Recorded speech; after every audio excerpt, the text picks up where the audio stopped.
সুপ্রিয় দর্শক আসসালামু আলাইকুম। আশা করি আপনারা সকলেই ভালো আছেন। যে যেখান থেকে আমার ভিডিওটি দেখছেন সকলকে জানাচ্ছি স্বাগতম।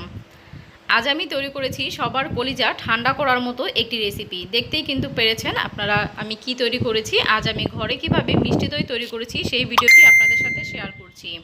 আপনারা কিন্তু দেখতেই পারলেন দইটা যে কতটা পারফেক্ট হয়েছে। আমি বাটিটা ঘুরিয়ে ঘুরিয়ে দেখিয়েছি, দইটা কিন্তু একটু নড়াচড়ে বসেনি, তার মানে দইটা কিন্তু একদম পারফেক্টভাবে বসেছে। এবং দইটা কিন্তু খেতেও একদম হুবহু দোকানের কেনা দইয়ের মতো অনেক মজাদার একটি দই হয়েছে। তো কিভাবে আমি এই দইটি তৈরি করেছি চলুন তাহলে সেই ভিডিওটি আপনাদের সাথে শেয়ার করি। প্রথমে দই তৈরি করার জন্য একটি ক্যারামেল তৈরি করে নিব। আমরা একটি সসপ্যান নিয়ে নিয়েছি এবং এর মধ্যে আমি 5 টেবিল চামচের মতো চিনি দিয়েছি। এবার চিনিটাকে আমরা ক্যারামেল তৈরি করে নেব। আপনারা যে যেমন মিষ্টি খেতে পছন্দ করেন ওই অনুযায়ী চিনিটা দিয়ে দিতে পারেন।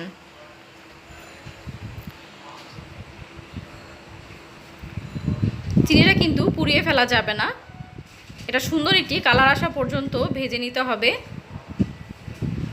তো দেখতে পাচ্ছেন ক্যারামেলটা কিন্তু তৈরি হয়ে গেছে। এর থেকে বেশি কিন্তু ক্যারামেলটা কালার করা যাবে না, তাহলে কিন্তু আবার তেতো লাগবে, খেতে ভালো লাগবে না। তো আমি অল্প একটু দুধ দিয়ে দিচ্ছি এবং নাড়াচাড়া করে নিচ্ছি যেন ক্যারামেলটা পুড়ে না যায়।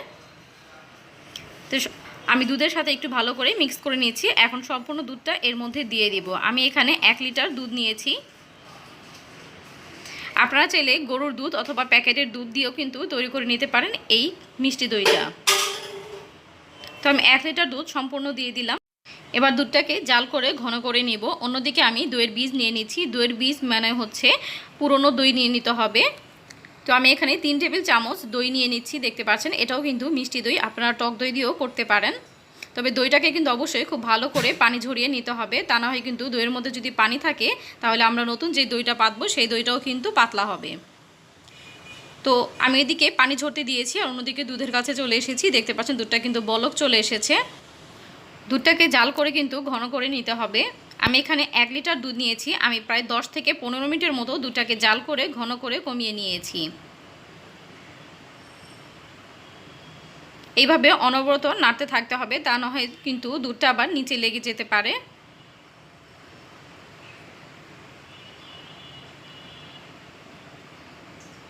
তো দেখতে পাচ্ছেন 10 থেকে 15 মিনিটের মতো কিন্তু আমি দুধটাকে জাল করে নিয়েছি। আমি কিন্তু অর্ধেকটা করে নিয়েছি দুধগুলোকে, দেখতে পাচ্ছেন, এবং কালারটা কিন্তু চেঞ্জ হয়ে গিয়েছে। তো এবার আমি চুলাটা অফ করে দিব এবং দুধটাকে সম্পূর্ণ ঠান্ডা করে নেব।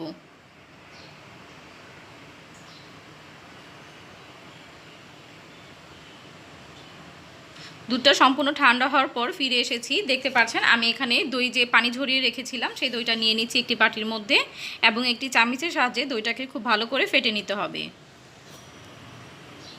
কোথাও যেন কোনো দানা অবশিষ্ট না থাকে, খুব ভালো করে কিন্তু মিক্স করে নিতে হবে একটি চামচের সাহায্যে, অথবা আপনারা হ্যান্ড উইক্সের সাহায্যে কিন্তু এই কাজটি করে নিতে পারেন। তো সেই বাটিটা বেশি ছোট মনে হয়েছে, তাই আমি আরেকটি বাটি নিয়েছি, একটু বড় সাইজের বাটি নিয়েছি। তো খুব ভালো করে আমি দইটাকে ফেটিয়ে নিচ্ছি। এবার আমরা যে দুধটাকে ঠান্ডা করে নিয়েছিলাম সেখান থেকে 2 চামচ দুধ দিয়ে দিচ্ছি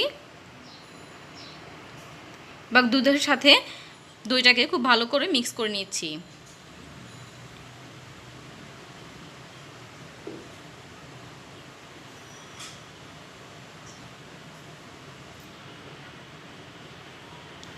খুব ভালো করে মিক্স করা হয়ে গেলে এখন আমরা জাল করা ঘন করে রাখা দুধের মধ্যে এই মিশ্রণটা ঢেলে দিব।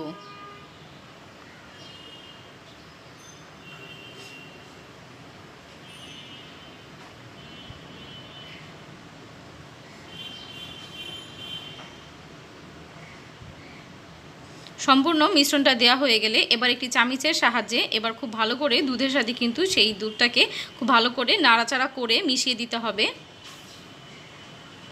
দেখতে পাচ্ছেন আমি কিন্তু খুব ভালো করে নাড়াচাড়া করে নিচ্ছি। এবার আমরা যে পাত্রে দই সেট করব সেই পাত্রটি নিয়ে নিচ্ছি। আমি এখানে একটি কাচের বাটি নিয়ে নিয়েছি, আপনারা যে কোনো পাত্রেই কিন্তু দইটাকে জমাতে পারেন।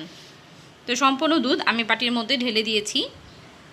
এবার একটি ঢাকনা দিয়ে ঢেকে আমি একটি গরম জায়গায় রেখে দিব 8 ঘন্টা।